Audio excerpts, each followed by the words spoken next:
Do you want to relax? Are you having trouble sleeping or focusing? CBD reduces anxiety, chronic pain, seizures, PTSD, depression. Try our CBD gummies or chocolates. You will be very satisfied. Visit cbdcollections.net. cbdcollections.net. cbdcollections.net.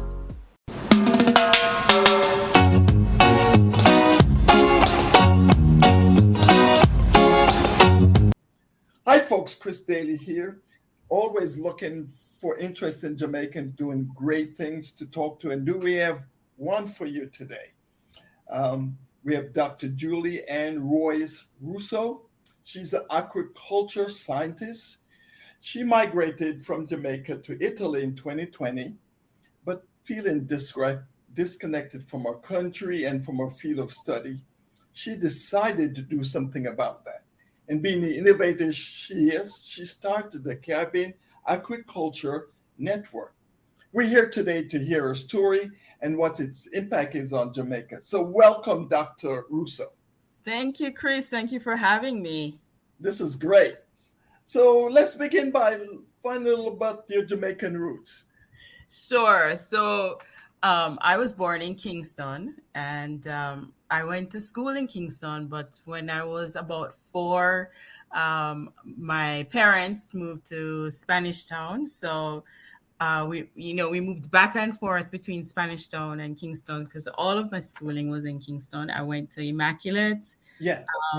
Prep and High, and then I went to University of the West Indies for my first degree. Okay. My dad he's no longer with us. He was from St. Anne, and my mother is from St. Elizabeth. So that is my background. Okay, great. So, you certainly, given your degree, you're very steep in STEM study. Some young people may be listening to this. They're going to say, what is agriculture and what kind of preparation it takes? Give us a little more depth about the journey you took to be able to be prepared, say in high school, for this kind of career path. Sure.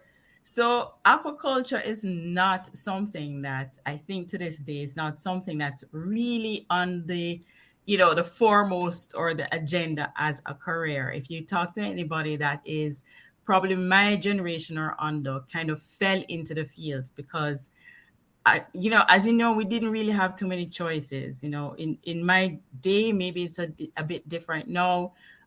We were always taught medicine. If you wanted to do anything with science, it was medicine or engineering or even business or accounting, right? So you really didn't have too many choices if you wanted to move into a different area. And so my path was medicine. Like most of my classmates who did science, it was medicine. And maybe 2 or 3 did engineering. And so, at that time, when you're going to do medicine, you have to do what was called natural sciences. So it's changed now. It's called life sciences now. But you do 4 years of sciences. But I realized by my 3rd year that was not my path. And I think a lot of people at that time wonder what next? What are you going to do if you don't want to do any of those choices? And unfortunately, that's what happened to a lot of people. For me, I decided I was going to do veterinary medicine, which was the next choice. Right. But then there were no schools in the Caribbean at that time for veterinary medicine. You had to go abroad. So I ended up working at Bodu's Agricultural Research Station, and that's how my path into agriculture started. Because you either went to the agricultural school, but if you went to University of the West Indies, there was no agriculture path. You probably had to go to Trinidad, and I was in Jamaica. So my path was that I ended up getting a scholarship and I did animal sciences, which I had never heard about. Okay. I went abroad to school, and that really, once I left Jamaica, it really opened up my eyes to what other choices there were. And when I did that, I came back for 3 years, but then there were no jobs. And then that's how I ended up in aquaculture. I worked at the first shrimp hatchery that opened up in Jamaica. And that's really influenced what aquaculture was all about. Because, like I said, I never studied it at school, really. I did marine sciences. I did every other science but aquaculture. Okay. So I decided I wanted to go back and do my graduate studies, and I migrated, and that's when I ended up doing my PhD, and that truly opened up my mind to what aquaculture is. So, which is technically the farming of aquatic organisms. So, you have farming Wonderful. All right. livestock. Now you have farming of fish, you have farming of like conch, oysters, anything to do with water, even plants, right? So you have sea vegetables, Right. you have ornamental fish. So it's a huge field, and it really opened up my mind to it. This is great. So you've been this bold and stepping out to some of these traditional roles. Were there family members who were? How did your family react to this, and were the others who supported your paving your own path here? I nobody knew what it was.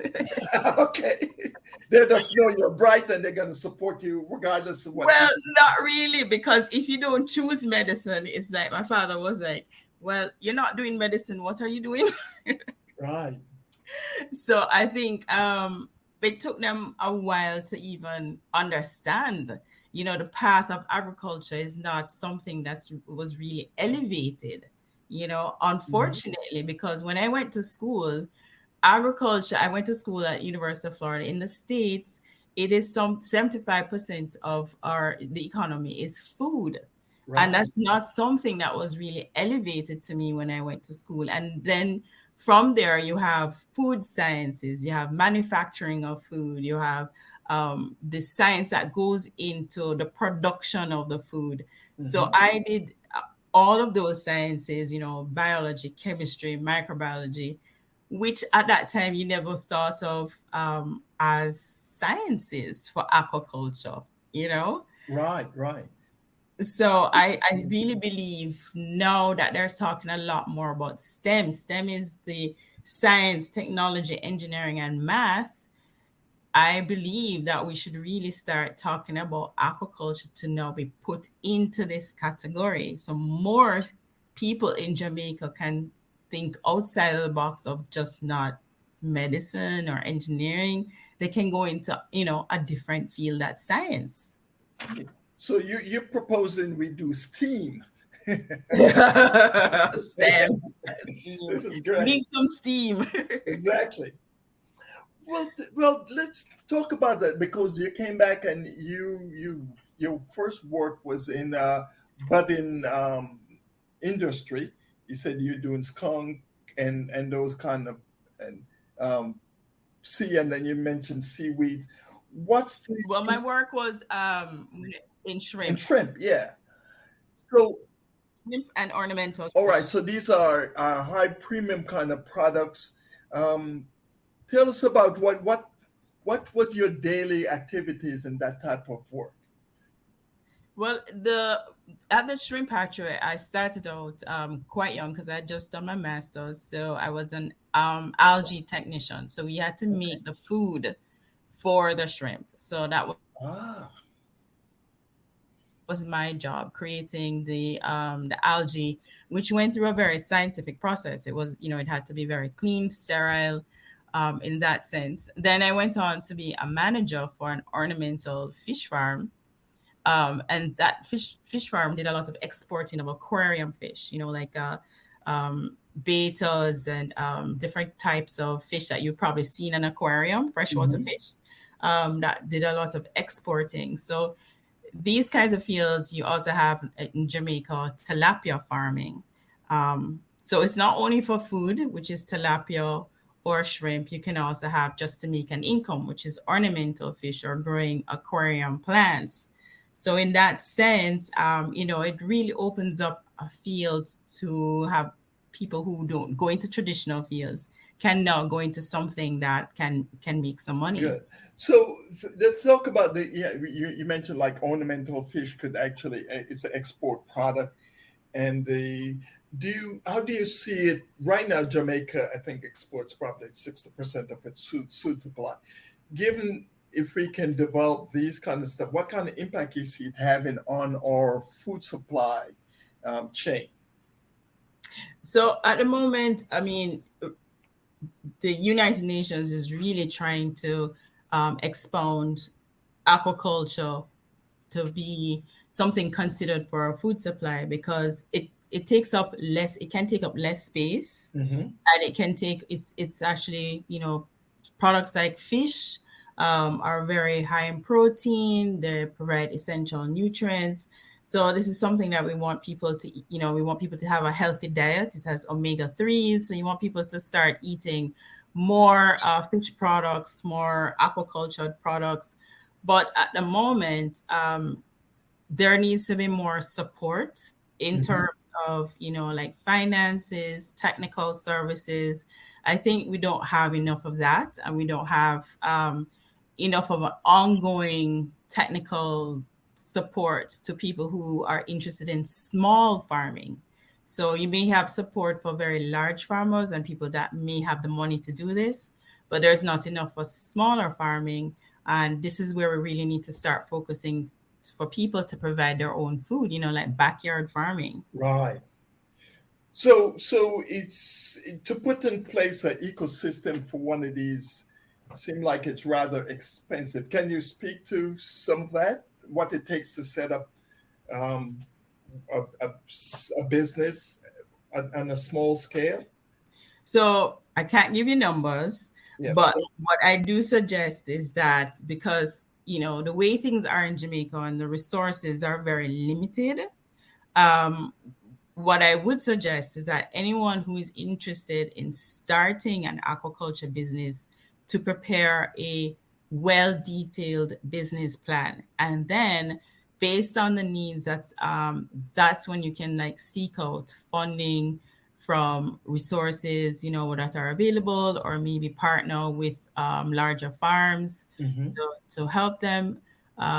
So I think I would advocate more for people to really look into creating that business plan, because I don't think a lot of people really do it to that detail to understand. But depending on I think you can manage it on a small level right now. And I think that's what we're advocating for, the small backyard farmers. Right. So for those, because one of the first jobs you talk about, to be able to develop feed sources, say, for these fish, and you have to check the water acidity and all of that, right? So there are government certification and checks that has to take place with these enterprises, I'm assuming.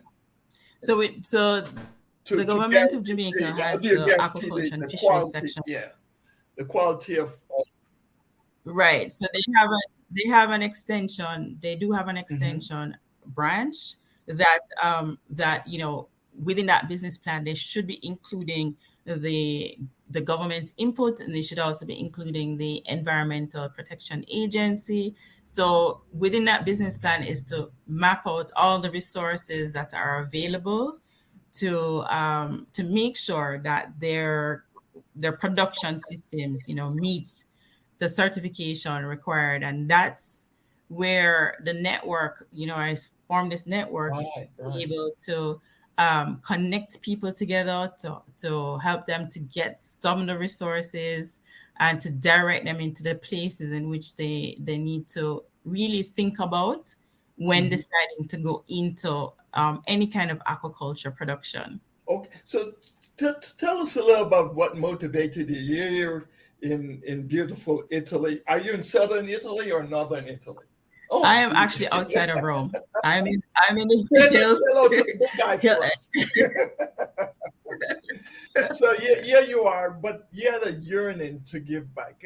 Talk us to how you made from being there to be able to remotely decide to give that kind of support. Well, I really, when we moved here, I moved from the States here in the middle of the pandemic, as you said, and it was very disconnecting, like not only moving to such a different country, the language, but, very far removed from Jamaica Hmm. and also my field. So, we couldn't travel. I used to travel to Jamaica, I used to travel around, and I couldn't do that. And I still have not left. So I said, well, I have this time and I want to give back. Once you're away, you feel that I've always felt the need to share my knowledge and resources that I've met over the last 20 years. And so everybody was starting a network over Zoom, and now everyone had Zoom. So I said, well, this is a perfect time. I have the time. Let me try to connect with colleagues. So I started talking to farmers. I started doing Instagram, using social media, Yeah. Instagram lives to talk to fish farmers, just to find out what was happening, what was going on. I met up with a few of them, and they kind of got me the idea that what was missing was the connection. Like there's, everybody works in isolation. So you have the Right. tilapia farmers, mental farmers. We need to do more oysters or conch or seaweed, and everyone's kind of working in their own little network and not Hmm. really looking at the big picture. So, and I think we can, it's a very small country, and we need to be able to share the resources to move along with aquaculture. So I decided, let me start the network. And the network started with meetings. So we did a few network meetings. I started getting companies to do free talks. So Hmm. we've had a couple of seminars, workshops on different aspects of different fields, whether it's going to be veterinary science, like how to treat your fish, or Hmm. preventative, or just information, like getting people connected around the world who are actually in different fields of aquaculture. Nice. This is so. Do you, what would be the average age? Do you see a next generation? This is the first generation of folks doing this. How is the next generation being seated or prepared? So what was really interesting in me starting to reach out through social media, I have Twitter, Instagram, was that there are quite a few women studying abroad in the field of aquaculture in their between the late 20s, early 30s, and they are in different countries. And I thought this was fascinating. This is the next generation. And as I started to talk to more of them, they're doing graduate studies, their masters and PhD. But when if they go back to Jamaica, there are really no jobs. In fact, it's the same situation I found that when I went back to Jamaica, there's no real, job if you have a Right. PhD in aquaculture. Right. So, having spoken to them, I said, let's start a women in aquaculture, Caribbean women in aquaculture. We had one meeting, and they were really trying to build on this, and for us as women to sort of become the leaders within the Caribbean, Mm. and to come up and brainstorm with ideas. How can we make this sustainable for, like you said, for the next generation? You Right. how can we get that? Because there are people coming to the network who are interested, but it's like you said, where do they go? Is it just, can they afford to start a farm, or can they do other things within aquaculture, which they can? Because we need more researchers, we need more, and Hmm. designers, innovators, to make aquaculture affordable and sustainable. And at the moment, there are no schools, or whether technical or university or secondary, that is teaching aquaculture in Jamaica And I think in other Caribbean islands, we don't have any one school dedicated to aquaculture. And so that's why they all have to go abroad to study. Right. And we want to bring that back home. So we want to be able to, in the long term, maybe have more classes or workshops within the islands themselves. So the two questions get prompted. First is the gender issue.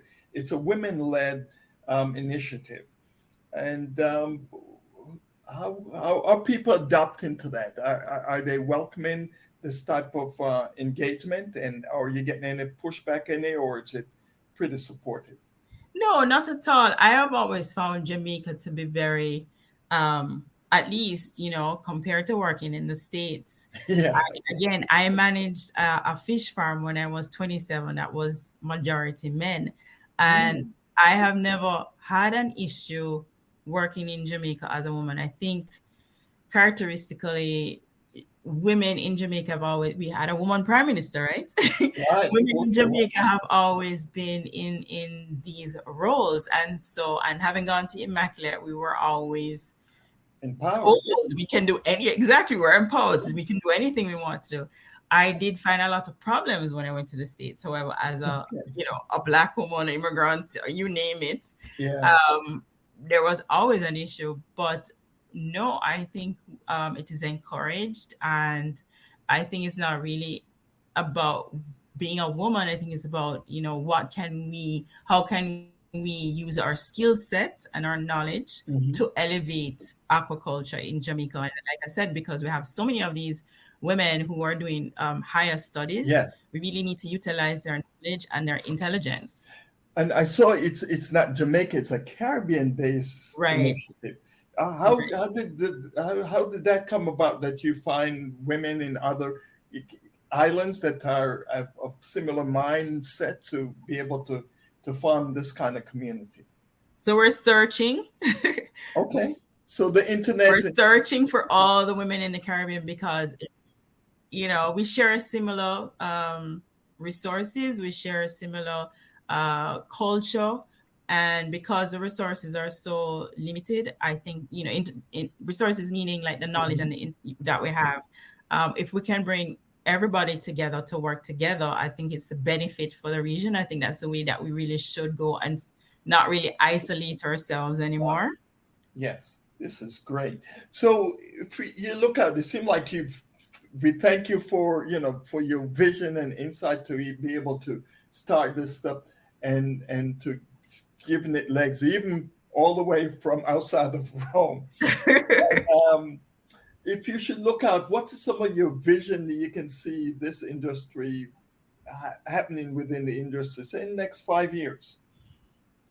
Well, what we would really love is, again, because we're so spread out, is eventually to be able to, once we're able to travel, because we still have COVID ongoing, we still have issues, is to eventually start doing physical workshops. So right now we're doing the workshops online, but we really would like to do physical workshops, working with the farmers, do more like hands-on in terms of, especially like with fish health, veterinary studies, to have a lab where we can actually have farmers come and get information, a physical space, like a networking hub, and to have a conference where we can actually bring people together because most of the aquaculture conferences are always, Caribbean is always lumped in with Latin America. Now, Latin America is Spanish. It has all these countries that have a different culture. Yes. Majority of the Caribbean is English speaking. Although we do incorporate, if anybody is like, from French or Spanish speaking Caribbean, we want that.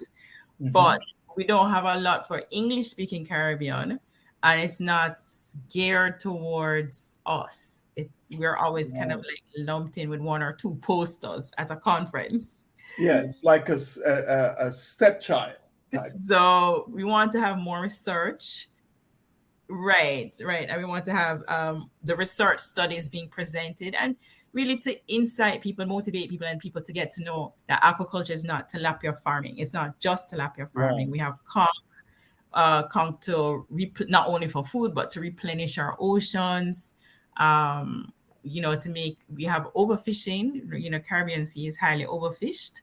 Yes. So we can do research to replenish some of those natural resources, which we don't have any of that research going on in Jamaica right now. And other things like, seaweed, sea cucumber, different things, oysters. Yeah. When I need sea cucumbers, I'm getting Korean, right? Right. Can you talk to us a little about the benefit of that from both the health and from a production perspective, if we had that type of capability? Right. So when you talk about that, you talk about like the benefits of aquaculture. So we're talking about seaweed in particular. In seaweed in particular. So right now we have one graduate student. I'm going to be interviewing her. So I hope everybody gets to see her interview. She can probably tell you a lot more. But seaweed we have in terms of the actual food aspect. So you have like things like Irish moss. Irish moss you could drink. You have in California they're doing like kelp, like you can actually, it's a high form of iron and you can actually make products out of it in terms of like the wraps. Or you have other companies that are making little like bars, like they're filled with nutrients, minerals and vitamins. So there are other things that you can actually become more productive and innovative with these products. And then you have talking about just being able to use it as a way to help, with our oceans. Right. So, there are many forms, and that's why we need more research and more looking into these different products. This is great. I'm pretty sure this interview is going to elicit some questions. If folks would like to reach you as a follow-up, what's the best way of doing that? So to follow our social media. If they listen to the story and say, boy, I may have an interest or know some person would like to some more information on this burgeoning industry, how would they best reach you? So they can send us an email to Caribbean Aquaculture. I have to send it to you, but you can also go on Twitter. Okay. Twitter is PhD Fish Doctor. You have Instagram, which is PhD Fish Doctor as well. Okay.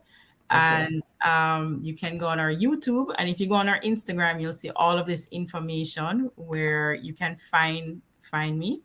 Okay. Fish Doctor. Okay. Right. Oh, and our email is CaribbeanAquacultureN876@gmail.com. Repeat that again. So Caribbean Aquaculture N876. Okay, like the air code, at gmail.com. Wonderful. Well, Doc, this has been so good. Do you have any parting wisdom for our audience today? Sure. At this time, I would say stay healthy and keep connected. Wow. We thank you that you're staying connected, even all the way from outside of Rome, and having such a major impact on the burgeoning industry in our country and on our Caribbean. Thank you so much, Dr. Russo. And thank you so much for having me, Chris. It was a pleasure.